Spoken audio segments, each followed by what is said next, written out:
बिस्मिल्लाहिर्रहमानिर्रहीम। हमारा जो नेक्स्ट लेक्चर है third one lecture chemistry grade 10 का। हमारे पास जो है पेज नंबर 10 पे कंडीशन ऑफ इक्विलिब्रियम। इससे पहले हमने law of conservation of mass पढ़ा। जो हमारे पास कंडीशन ऑफ इक्विलिब्रियम है तो यानी हमारे पास जो एक केमिकली रिएक्शंस इक्विलिब्रियम फॉर्म में किस तरह आता है और उसकी कंडीशन क्या है। तो हमारे पास जो इक्विलिब्रियम कंडीशन ऑफ इक्विलिब्रियम है तो equilibrium can not be attend in open container because in open container the gaseous reactant and product may be escaped in the atmospheric, leaving behind no possibility of attaining equilibrium. फिर हमारे पास जब अब open container में इसको हम रखते हैं तो ये हमारे पास फिर इसकी इक्विलिब्रियम फॉर्म नहीं आती। इक्विलिब्रियम फॉर्म में इसलिए नहीं आता क्योंकि जो गैस है वो तो निकलता है इससे, तो ये जो है ना ये हमारे पास इक्विलिब्रियम फॉर्म में नहीं आता। फिर हमारे पास इसकी कंडीशन कुछ ये है कि इसकी के लिए कौन कौन से कंडीशन है एज द फॉलोइंग। यहाँ पर हम as long as the condition as kept constant the reaction will remain in the equilibrium state condition are following.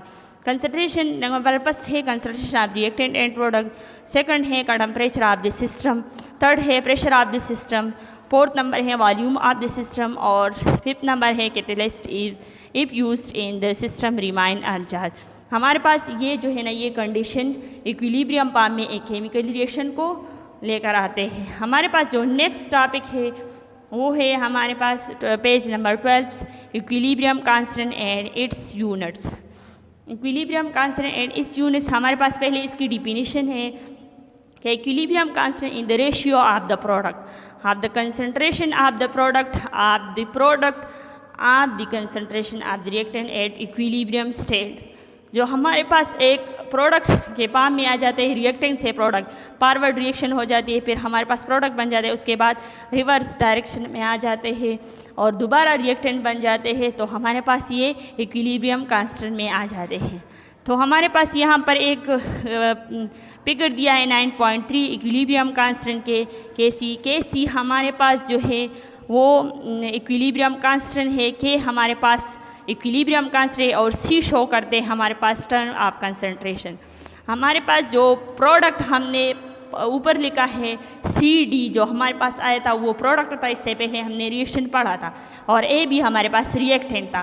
तो ब्रैकेट में जब सी है तो square of bracket show concentration in mole DM Q, जो इसके साथ स्मॉल सी है तो वो शो करता है इसकी एक्टिव मास को, इसकी यूनिट को, इसके कंसंट्रेशन को। हमारे पास जो बाई ए बी है हमारे पास तो इसके भी साथ स्मॉल ए है और स्मॉल बी है, तो ये इसकी मोलर कंसंट्रेशन है। The exponent are the number in front of each substance in a chemical equation. दूसरा ये है हमारे पास कि हम जो है ना यहाँ पर एक रिएक्शन 3 एग्जाम्पल हमें दिए हैं इक्विलिब्रियम कांस्टेंट में कि हमारे पास इक्विलिब्रियम कांस्टेंट में जो 3 एग्जाम्पल है केमिकल रिएक्शन के शो किए हैं कि हमारे पास हाइड्रोजन है H2 plus iodine H2, gas के फॉर्म में हमने दोनों को लिया तो हमारे पास 2HI आया हाइड्रोजन आयोडाइड। तो हमारे पास ये गैस के फॉर्म में आए तो हम जब इसको इक्विलिब्रियम कांस्टेंट में लेकर आते हैं तो Kc इक्वल टू HI, इसके जो ऊपर ब्रैकेट उसके इर्द गिर्द ब्रैकेट है फिर उसके ऊपर स्क्वायर हमने लगाया है तो ये इसकी मोलर कंसंट्रेशन है। फिर हमारे पास जो रिएक्टेंट था पहले तो हमने नीचे लिख लिया, यानी ब्रैकेट में H2 लिखा और दूसरे ब्रैकेट में I2, तो इसके सामने तो कोई हमारे पास एक्टिव मास या कोई मोलर कंसंट्रेशन नहीं था तो इसलिए इसके साथ जो है हमने नहीं लिखा। तो हम इसकी यूनिट फाइंड करते हैं तो इसके पास हमारे पास जो मोल डीएम क्यूब्स हैं और divide by mole DM cubes और ये ब्रैकेट में दूसरी ब्रैकेट में भी मोल डीएम क्यूब्स हैं, तो ये हमारे पास जो मोल डीएम क्यूब आया है तो ये हमारे पास इसका यूनिट नहीं आया। दूसरे एग्जाम्पल में हमने जब इक्वेशन की उसको बैलेंस किया तो उसके कहा कि K C has unit for a reaction in which the number of moles of product is greater than reactant in a balance chemically equation. हमारे पास जो केमिकली इक्वेशंस है तो हमारे पास ये फॉर एग्जांपल सेकंड रिएक्शन दिया है कि N2O4 गैस के फॉर्म में हम दिया तो ये हमारे पास जो प्रोडक्ट आया हमारे पास 2NO2 आया गैस के फॉर्म में, तो हम इसकी Kc कंसिडर करेंगे तो हम प्रोडक्ट ऊपर लिखेंगे, फिर उसके बाद हम रिएक्टेंट लिखेंगे। जिस तरह पहले मैंने आपको समझाया उसी तरह है ये। तो n ब्रैकेट में हम 2NO2 लिखेंगे, उसके ऊपर मोलर कंसंट्रेशन जो इसके सामने है एक्टिव मास शो करते हैं, यानी इसकी बैलेंसिंग के लिए तो हाँ वो हम स्क्वायर लिखेंगे ऊपर उसके साथ स्क्वायर फिर हमारे पास इसका यूनिट जो आता है, यूनिट आप Kc, तो मोल DM क्यूब उसके ऊपर 2 आया, और नीचे जो हमारे पास रिएक्टेंट है N2O4 का, तो वो हमारे पास मोल DM क्यूब उसी तरह आया।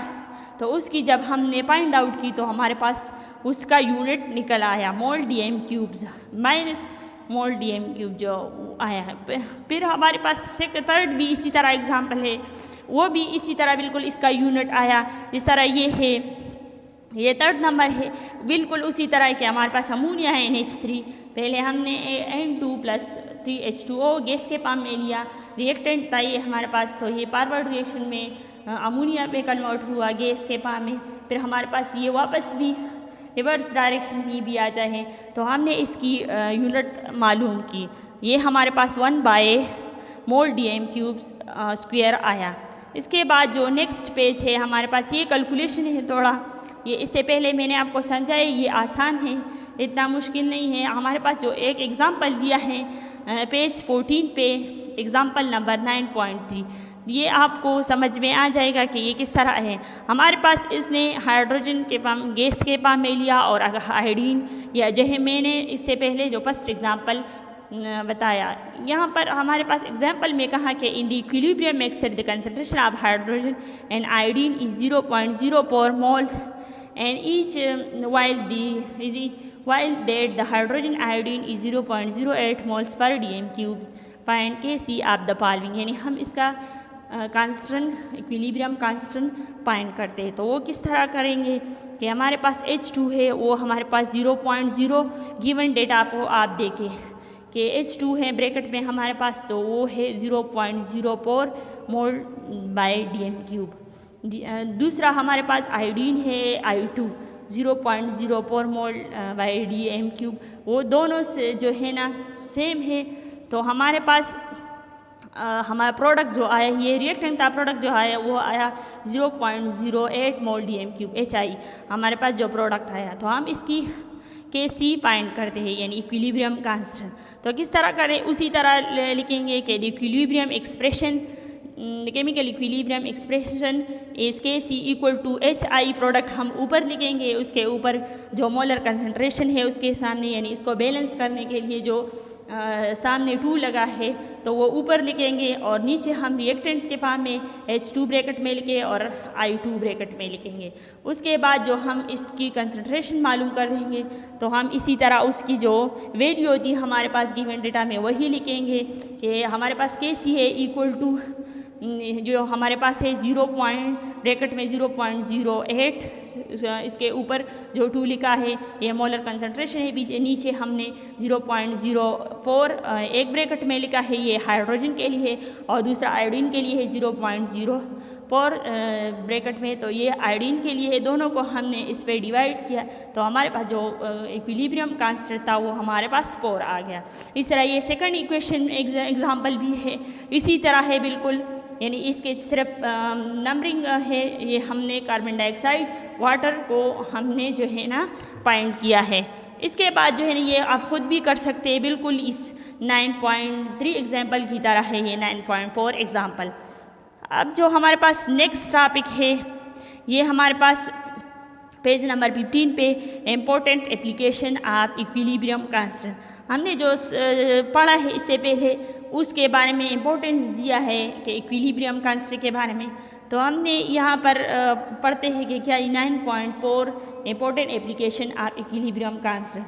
The value of equilibrium constant is specific and remain constant at a particular temperature. The value of Kc help use to predicate. कुछ जो पॉइंट है इसने कहा है इक्विलिब्रियम कांस्टेंट में। डायरेक्ट रिएक्शन हमारे पास किस तरह आते हैं कि we can determine the direction of reaction with the help of equilibrium constant expression. Kc हमारे पास है equal to product by reactant. हम पहले प्रोडक्ट लेते हैं क्योंकि वो हमारे पास रिवर्स फॉर्म में आ जाता है, और दूसरा हम रिएक्टेंट लिखते हैं नीचे। तो हमारे पास जो इसके मेन पॉइंट इसको दिए है कि डायरेक्ट रिएक्शन किस तरह आते हैं। तो हमारे पास जब एक रिएक्शन यानी हमारे पास यहाँ पर कहा है कि the direction of chemical reaction at any particular time can be predicated by means of product and reactant ratio. The value of product and reactant ratio led to one of the following three possibility इसके बारे में कहा है कि हमारे पास जो reactant और प्रोडक्ट की वैल्यू आती है तो वो जो है उसके बारे में 3 पॉसिबिलिटी हमें बताए हैं। फर्स्ट नंबर है when the ratio of product and reactant is less than equilibrium constant case. The system is not at the equilibrium and more product are required to reach the equilibrium. Therefore, the reaction will move the forward direction until equilibrium is reached. इसका कहना है कि हमारे पास जो product reactant है form में आ जाए या रिएक्टेंट जो प्रोडक्ट के फॉर्म में आ जाता है तो हमारे पास लेस देन के सी क्यों हो। जब हमारे पास प्रोडक्ट आ जाता है तो वो रिएक्टेंट हमारे पास ज़्यादा हो लेकिन मोलर कंसंट्रेशन उसकी, लेकिन हमारे पास जो रिएक्टेंट है उसकी मोलर कंसंट्रेशन कम आ जाए तो फिर हमारे पास वो फॉरवर्ड डायरेक्शन में तो मूव करेगा लेकिन फिर रिवर्स डायरेक्शन में नहीं आता। क्यों? क्योंकि हमारे पास जो प्रोडक्ट है वो कम आ रहा है। रिएक्टेंट तो हमारे पास ज़्यादा थे लेकिन प्रोडक्ट कम आ रहा है तो उसकी वजह से हमारे पास इक्विलिब्रियम कांस्टेंट में ये रिएक्शन नहीं आता। फिर जो दूसरा पॉइंट है तो दूसरे पॉइंट में भी इसने कहा है कि when the ratio of the product by reactant is greater than KC. जब हमारे पास रिएक्टेंट ज़्यादा हो और हमारे पास ये इक्विलिब्रियम कांस्टेंट में ग्रेटर देन क्यों आ रहा है? क्योंकि हमारे पास रिएक्टेंट ज़्यादा हो और प्रोडक्ट कम हो तो हम ये वापस रिवर्स डायरेक्शन में तो जाएगा लेकिन जो रिएक्टेंट प्रोडक्ट है तो हमारे पास इसकी ज़्यादा है और रिएक्टेंट कम है तो इसको के लिए हम और अमाउंट लेंगे यानी मोलर कंसंट्रेशन उसकी इसको बैलेंस करेंगे कि हमारे पास दोनों इक्विलिब्रियम फॉर्म में आ जाए। तो हम जो है ना इसको प्रोडक्ट और रिएक्टेंट और प्रोडक्ट को कांस्टेंट में लाने के लिए इसकी बैलेंसिंग करते हैं। थर्ड पॉइंट्स ये है कि ये इक्वल तब आ जाता है कि जब हमारे पास ये बैलेंस फॉर्म में आ जाए, रिएक्टेंट भी बैलेंस फॉर्म में हो और प्रोडक्ट भी बैलेंस फॉर्म में हो तो हमारे पास इक्विलिब्रियम कांस्टेंट आ जाता है। फिर हमारे पास जो सेकंड है the extent of chemical reaction, इसमें हमारे पास एक जनरल रिएक्शन दिया है कि small a capital a plus small b capital b. तो हमारे पास एरो दिया है डबल एरो, ये जो डबल एरो है ये फॉरवर्ड और रिवर्स डायरेक्शन के लिए है। फिर हमारे पास जो प्रोडक्ट आता है small C capital C small D capital D हमारा। तो जो इक्विलिब्रियम कांस्टेंट है वो हमारे पास सी कैपिटल स्मॉल हमारे पास जो प्रोडक्ट है हमने ब्रैकेट में कैपिटल सी लिखा है फिर स्मॉल सी उसके ये मोलर कंसंट्रेशन है जो ऊपर लिखा है।